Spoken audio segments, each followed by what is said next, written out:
Bizden nima bu? Kelime-i şehadet. Şehadetimiz şundak Arapçası. La ilahe illallah deymiz bu. La ilahe illallah'ın Arapça bişidin kesek yok ilah Allah'tan başka. Ne yapayım? Yani avval batılını, hatanı inkar kıldı. Anındakin doğrunu koydu. Eğer Allah hak, ma'bud ise o mutlak surette el-hakemdir. O halde hakimiyet mefhumu hükmün sahibi olmak bizzat la ilahe illallah nesidir? Kendisidir. Kendisi. La ilahe illallah bunu koyuyor. La ilahe illallah Allah'tan başka hakem yoktur. Ondan başka ben bir hakem tanımıyorum demektir. Ondan başka bir hakem kabul etmek la ilahe illallah'a muhalefettir ve şirktir. Şeriata hayır demek anayasal bir görevdir. Anayasaya sadakatten ayrılmayacağıma, namusum ve şerefim üzerine and içerim. Yetkililerimize şu anda başkomutan Cumhurbaşkanımızdır. Başkomutan. Ona itaat edilmesi farzdır.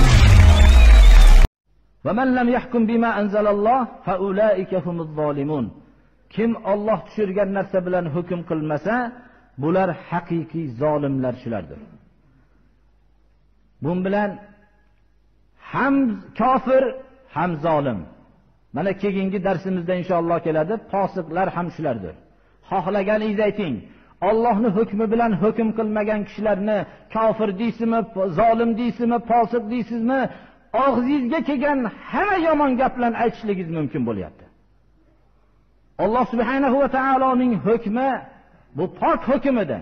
Bu hukmni hukm qilmagan ahvol kishining ahvoli shu bo'lsa, bu hukmni masxara qilgan odamning ahvoli qanday bo'lar ekan?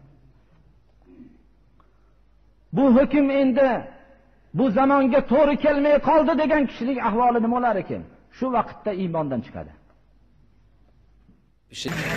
Yok böyle bir din ya. Elhamdülillah hepimiz Müslümanız. Böyle bir din yok. Namaz kılıyor falan değilim. Ama her gün Allah'a şükür 15 yaşından beri cuma namazı kılıyorum. Her gün. Saklı gizli. Ama her gün Allah'a şükür 15 yaşından Şimdi beri. de Balıkesir'de gördüm. Şaşkınım ya. Burada bir afiş gördüm. Göklerden gelen bir karar varmış. Bunlar kafayı kırmışlar ya. Gerçek söylüyorum kırmışlar. قال إن رسولكم الذي أرسل إليكم لمجنون.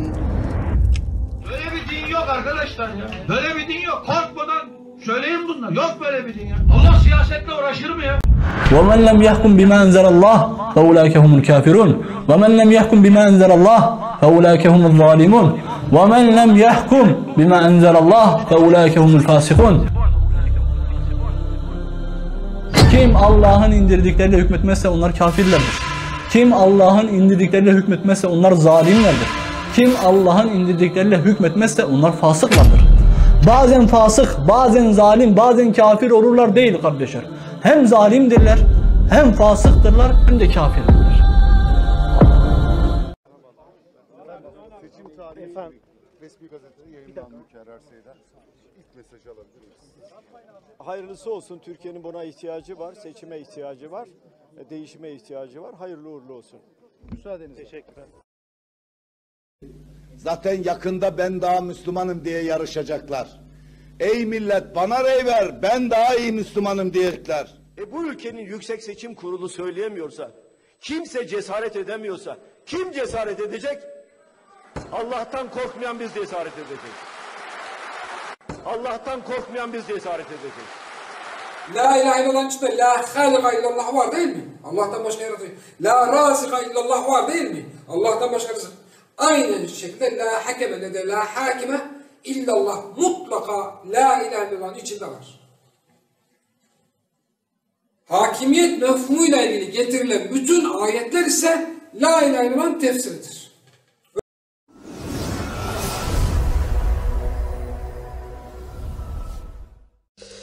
Birinci soru. Selamun aleyküm.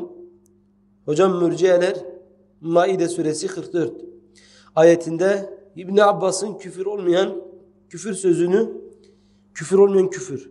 Yani kufrun dune kufrin. Küfür olmayan küfür. Yani küfrün altında bir küfür. Küfürdür ama dune kufrin. Küfür olmayan küfür sözünü delil getirerek günümüz yöneticilerini tekfir etmiyorlar. Bu kavil buna delil midir? Devamı. Yine aynı şekilde Fahreddin Er-Razi'nin bir kimse Allah'ın hükümleriyle hükmetmezse dahi kalbiyle o hükümlerin doğruluğuna inanırsa kafir olmaz. Sözünü delil getirip günümüz tağutlarını tekfir etmiyorlar. Bu konu hakkında görüşleriniz nedir? Allah razı olsun. Benim görüşüm olmaz kardeşler. İslam ne derse onu söyleyeceğiz inşallah. İslam'dan anladığımızı söyleriz. Bu dinde Zeyd ve Ubeyd'in sözüne yeri yoktur. Allah Azze ve Celle sözümüzün de direkt Allah'ın sözü olduğunu söylemiyoruz. Bundan da Allah'a sığınırız. Kitap ve sünnetten alimlerin kavillerinden anladığımızı söylüyoruz sadece. Kendimize has, münferid bir sözümüz olması mümkün değildir. Kardeşler, şimdi bu meselede bizim birkaç şeyi konuşmamız gerekir. Ya da şöyle söyleyelim kısa ve öz anlaşılır bir şekilde. Bizim tağutları tekfir etmemizin sebebi Allah'ın hükümleriyle hükmetmedikleri için midir yani? Sebep bu mu sadece? Buysa bu sebep oradan kalkarsa tekfir etmeyiz. El-hukmu yeduru ma'a illetihi vücuden ve adema. Hüküm illetiyle döner durur. Varsa var yoksa yoktur. Şimdi tağutların bir küfrü yok ki biz bu meseleyi konuşalım. Yani bir insan saysa onların 20 tane küfrü vardır zaten. Yani kafir olmalarını gerektirecek meseleler ne birdir, ne ikidir, ne üçtür, ne dörttür, ne beştir. Bir değil ki biz bu meseleyi konuşalım. Bu bir. İkincisi, aksine inanarak Allah'ın verdiği hükmün bu olduğuna inanarak bu şekilde hüküm veren kişinin hükmü nedir? Kardeşler bu Maide 44. وَمَنْ لَمْ يَحْكُمْ بِمَا أَنْزَلَ اللّٰهِ فَاُولَٰئِكُمُ الْكَافِرُونَ وَمَنْ لَمْ يَحْكُمْ بِمَا أَنْزَلَ اللّٰهِ فَاُولَٰئِكُمُ الظَّالِمُونَ فَاُولَٰئِكُمُ الْفَاسِقُونَ 3 ayet vardır Maide suresinde. Demişler ki Müslüman olursa Yahudi olursa kafir olur, Hristiyan olursa fasık olur, Müslüman olursa zalim olur. Yani acayip enteresan bir fıkıh var ortada. Yani subhanallah. Yani puta secde etse bu Yahudi olsa bunun durumu Müslüman olandan farklıdır. Fesubhanallah. Yani böyle bir din, böyle bir inanç olur mu Allah için? Böyle bir itikad olur mu? Ekuffarukum hayrun min ulaikum. Sizin kafirleriniz onların kafirlerinden daha mı hayırlı? Yani Yahudi yaparsa gavur olur, seninki yaparsa kafir olmaz. Kardeşler, Maide 44 meselesi günümüzdeki tağutlarla alakalı bir mesele değildir. Yani bu mesele yanlış anlaşılmış. Günümüzdeki tağutların meselesi teşri' meselesidir. Allah'ın indirdiğiyle hükmedip hükmetmemek farklı bir konu. Teşri', kanun yapmak, şeriat belirlemek ayrı bir konudur. Hiçbir alim bu iki konuyu birbirine karıştırmamış. Allah'ın indirdiğiyle hükmetmemek veya hükmetmek farklı bir meseledir.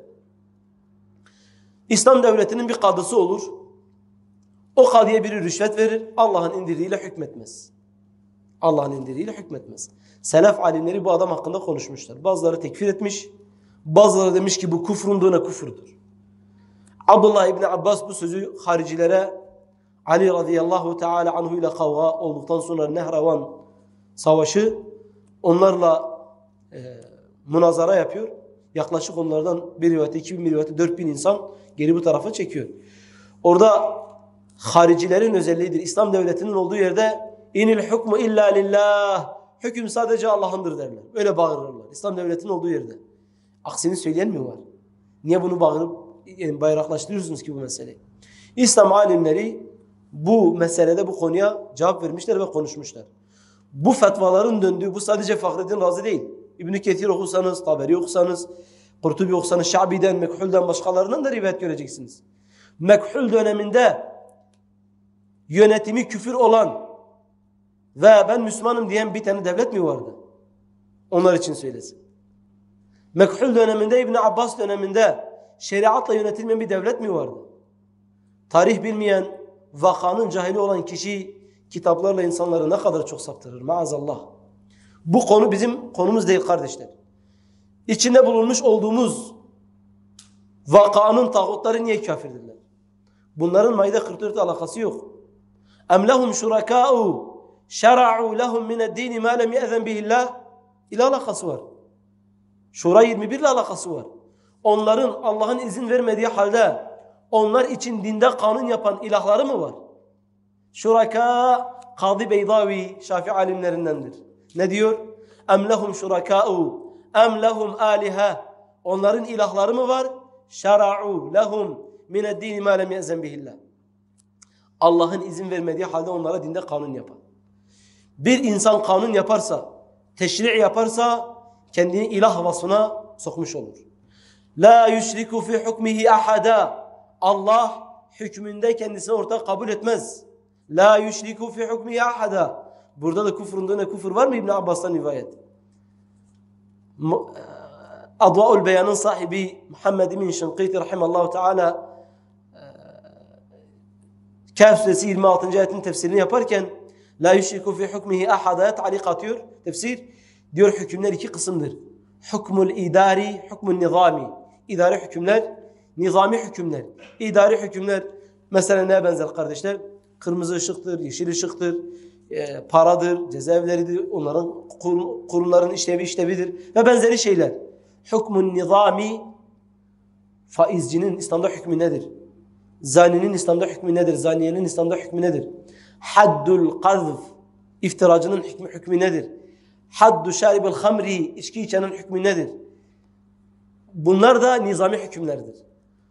Şeyh Muhammed bin Şinkiti rahimallahu teala nizami hükümleri Allah'ın hükmünden başka hüküm verenlerin küfründe hiç kimse şüphe etmez. Ancak Allah'ın gözünden hidayet nurunu aldığı o tağutlara benzeyen kör adamlar şüphe ederler. Rahimallahu teala. İbare nettir. Burada şüphe var mı? Burada küfründe küfür var mı? Allah Azze ve Celle İnnemen nesî'u ziyâdetun fil kufur. Haram ayların yerini değiştirmek küfürde, kafirlikte ziyadeliktir. Burada küfründe küfür var mı? Hiçbir alim burada küfründe küfür demiş mi? Burada küfür değildir, küçük küfürdür demiş mi? Safer ayını haram yapmak, muharremi halal yapmak küfür değildir diyen var mı? Bir tane tefsirci var mı? Bir tane sahabe var mı? Bir tane tabi'in var mı? Bu mesele Maide 44'e benziyorsa. Allah Subhanahu ve Teala inil hukmu illa lillah amara en la ta'budu illa iyyah. Burada meselede ihtilaf var mı? Efe hukmel cahiliyeti yebğun. Cahiliyenin hükümlerini mi istiyorlar? Ve men ahsanu minallahi hukmen li kavmin yuqinun. Burada küfründe küfür var mı Maide 50'de? İbn Kesir'e bir bakın hele nasıl icma naklediyor. İcma naklediyor. Tatarlardan bahsediyor Maide suresi 50. ayetin tefsirinde. Tatarların küfründe icma var diyor. Yine Bidaye ve Nihaye'de ne diyor? Men tehakeme ile şera'il mensuha. Kim mensuh şeriatlara hükmederse, Yahudi Allah'ın hükmü bile olsun. Yahudi ve Hristiyanların Tevrat ve İncil'in hükmü Allah'ın hükmüdür. Onun Allah'ın hükmü bile olsun. Men tehakeme ile şera'il mensuha. Fakat kefara icma'an. İcma'an kafir olur. Fekeyfe bimen tehakeme ile yasak. Cengiz Han'ın yasakına hükmedenin durumu nedir? Diyor. Burada ihtilaf var mı acaba? İbn Kesir burada da ihtilaf naklediyor mu? Maide 44'te aktardığı gibi. Subhanahu yani kardeşler Allah Azze ve Celle ne güzel söylüyor. فَمَا لِهَؤُلَا الْقَوْمِ لَا يَكَادُونَ يَفْقَهُونَ حَد۪يثًا Bu kavme ne olmuş? Neredeyse laf anlamayacak bir hale gelmişler. Beyinsizlikleri onları bu hale getirmiş. Yani Allah'ın toplum üzerindeki en büyük vasfı, en etkili sıfatı hakimiyettir. Elhamdülillahi Rabbil alemin. Allah alemlerin Rabbidir. Bütün alemleri terbiye edendir. Allah vahiy indirmese, peygamber göndermese, insan bu vahye uymasa Allah insan nasıl terbiye edecek? Sihirli değnekle mi terbiye olmak istiyorlar? Vahye uyulmadıktan sonra Allah'ın insan üzerindeki hakimiyeti, terbiyesi nasıl olacak? Terbiyetül kevniye bu ayrıdır. Allah insana göz verir, kulak verir, burun verir. Terbiyetül şer'iye nasıl olacak? İnsanın insan olması, hayvan gibi olmaması, namuslu olması, şerefli olması, izzetli olması, hırsız olmaması, dinsiz olmaması, gavur olmaması için Allah'ın şer'i olan terbiyesine kendini arz etmesi gerekir. Allah'ın şer'i terbiyesi Kur'an'dır. Allah'ın hükümleridir. O kaldırılsa Allah'ın toplum üzerindeki etkisi ne olacak? وَمَا خَلَقْتُ الْجِنَّ وَالْاِنْسَ اِلَّا لِيَعْبُدُونَ Ben cinleri ve insanları bana ibadet etsinler diye yarattım. Ali radıyallahu anhu, İmam Şafii rahimallahu teala bu ayetin tefsirinde ben insanları ve cinleri bana ibadet etsinler diye yarattım. لِأَمُرَهُمْ وَاَنْهَاهُمْ Ben insanları ve cinleri onlara bazı şeyleri emredeyim, onlara bazı şeyleri yasaklayayım diye yarattım. Allah'ın insanı yaratmasının hikmeti budur. Eğer biz anayasayı, yönetimi, kanun koymayı başkasına vereceksek, Allah'ın insanları kendisi için yarattığı hikmet nerede o zaman? Yani Allah'ın ilahlığı, Rabliği, hakimiyeti elden gidecek. Ondan sonra Maide 44, yani Kur'an'ın hepsini biz iptal edeceğiz. Maide 44'ü de değil, Maide 44'ün içinde Fahreddin Razi'ye yapışacağız. Yani Fahreddin Razi söylese bile, yani hiçbir şey ifade etmez bu. Hiçbir şey ifade etmez. Kaldı ki Fahreddin Razi böyle bir şey söylemez. İnşallah misal vereceğim. Ben Hakkın Halka Tercihi kitabında bu meseleye değindim kardeşler. Fahreddin Razi'den özellikle delil getirdim. فَحَشَرَ فَنَادَ فَقَالَ أَنَا رَبُّكُمُ الْاَعْلَى İnsanları topladı ve nida etti. Dedi ki sizin en büyük Rabbiniz benim. Fahreddin Razi ne kadar güzel açıklıyor burayı. Diyor ki Firavun burada ne kastetti? Şu dağları, şu insanları, şu vadileri, şu Nil'i yarattığını kastetmemiş. Bunu kastederse bu adam delidir. Allah deliye peygamber göndermez. Allah deliye peygamber göndermez. Firavun dese ki ana rabbukumul a'la en büyük Rabbiniz benim. Kasıt nedir? Sizi ben yarattım. Bir tane kebir çıkacak diyecek ki sen annenin karnındayken ben vardım. Sen beni nasıl yaratacaksın? Sen annenin karnındayken bu dağlar vardı. Sen nasıl ana rabbukumul a'la diyorsun? Taha suresindeki bazı ayetlere gönderme yapıyor. Orada kaydetmişim tek tek ayetleri. Diyor Firavun burada tek şey kastetti. Siz benim kanunlarıma göre yaşayacaksınız. Ben emredeceğim, siz yaşayacaksınız. Rab demek kanun yapan, yasa yapan ve insanları onunla yaşatan kişidir. Yani ben burada varken siz Musa'nın Allah'tan getirdiği kanunlara uyamazsınız. Öyle bir hakkınız yok. Sizin en büyük Rabbiniz benim. Fahreddin Razi'nin bu sözü İbn Abbas'ın sözü gibi değerlendirilir. Şabi'nin sözü gibi biz de öyle inanıyoruz. Bir insan İslam devletinde kadı olursa, Allah'ın şeriatıyla hükmeden bir kadı, bir kereliğine mahsus rüşvetle çalışmışsa, sahih olan görüşe göre halalin bu olduğuna inandığı halde bu şekilde fetva vermişse, rüşvetten dolayı harama girmiştir. Kufrun dune küfürdür. Biz de öyle inanıyoruz. Ama bu adam Müslümanların kadısıdır. Bir yerde kaytarma yapmış. Bu yaptığı fısktır, fucurdur. Belki büyük küfürdür. Yani ihtilaf olabilir. Ama bu ihtilaf sadedi burasıdır. Teşri' yapmak. Şimdi ilim ehline soruyorlar. Diyorlar işte hocam sormuşlar Hüseyin'e, Fevzan'a bilmem işte nedir ismi? Süleyman Aluan'a sormuşlar işte Allah'ın indirdiğiyle hükmetmemek küfür müdür değil midir? Böyle söylemişler. Kardeşler bu soruların hepsi batıldır. Bu soruların akabinde verilen cevaplar bizim bu meseleyi bağlamaz. Sen Süleyman Aluan'a diyeceksin ki ma hukmu teşri'? Teşri'nin hükmü nedir? Anayasa koymanın hükmü nedir? Yeryüzünde bir tane alim bu konuda ihtilaf etmişse o zaman bu meseleyi tartışırız. Yani bu meseleyi ihtilaflı bir hale getirmeye çalışıyor. Bazı kendini Müslüman zanneden ve ilimden hiçbir şekilde hazzı ve payı olmayan, toplumda hoca ve alim diye gözüken cahil insanlar, mesele böyle değildir. Teşri' buna cevap verelim. Teşri' küfür müdür değil midir?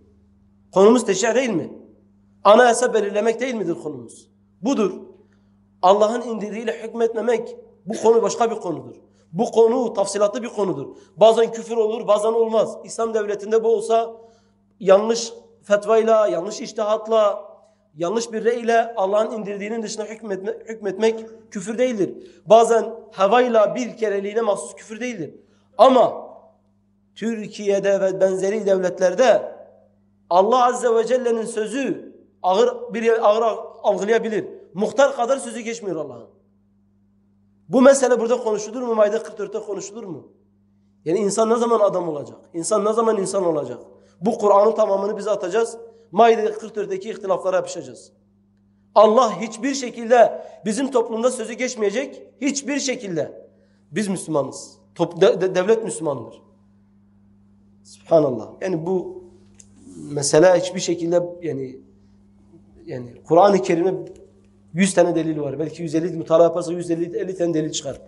Ben kardeşlere tavsiyem, anayasanın küfür olduğunu konuşurken hiç Maide 44'e değinmeyin. Kimse orayı sulandırmasın. Hiç girmeyin bu konuya. Adam Maide 44 yani Allah Azze ve Celle net, ben buraya da girmiyorum ha. Maide 44'te de direkt ben küfrün dune küfür yok. فَاُولَٰئِكَ هُمُ الْكَافِرُونَ Onlar kafirlerin ta kendisidir. Abdurrahman Sa'di Kavaidul Hisan fi ma'rifetil Kur'an, fi fehmil Kur'an. Orada el takısının geldiği el kafir, el takısıyla geldiği vakit büyük küfre hamledilir. Bu bir. İki, el aslu fil kelami el hakika. Usul fıkıhta geçiyor. Kelamda asıl olan bir şeyin hakikatini almaktır. Mecaza gitmek delil olursa caizdir. Burada küfür, hakikati üzere büyük küfür. Kur'an-ı Kerim'de kast edilen küfürlerin %99'u, %95'i diyelim, geneli galip durum büyük küfür olmasıdır. Kur'an-ı Kerim'de zulüm diyor, فَاُولَٰيكُمُ الظَّالِمُونَ demiş. اِنَّ الشِّرْكَ لَظُلْمٌ عَظِيمٌ ayetinden haberdar değildir. Diyor فَاُولَٰيكُمُ الْفَاسِقُونَ diyor, bak fasık demiş. كَانَ مِنَ الْجِنِّ فَفَسَقَ عَنْ اَمْرِ رَبِّهِ Şeytan cinlerdendi, Rabbinin emrine karşı fasık oldu. فَفَسَقَ عَنْ اَمْرِ رَبِّهِ Bir şeytan fasık mıdır diyeceğiz.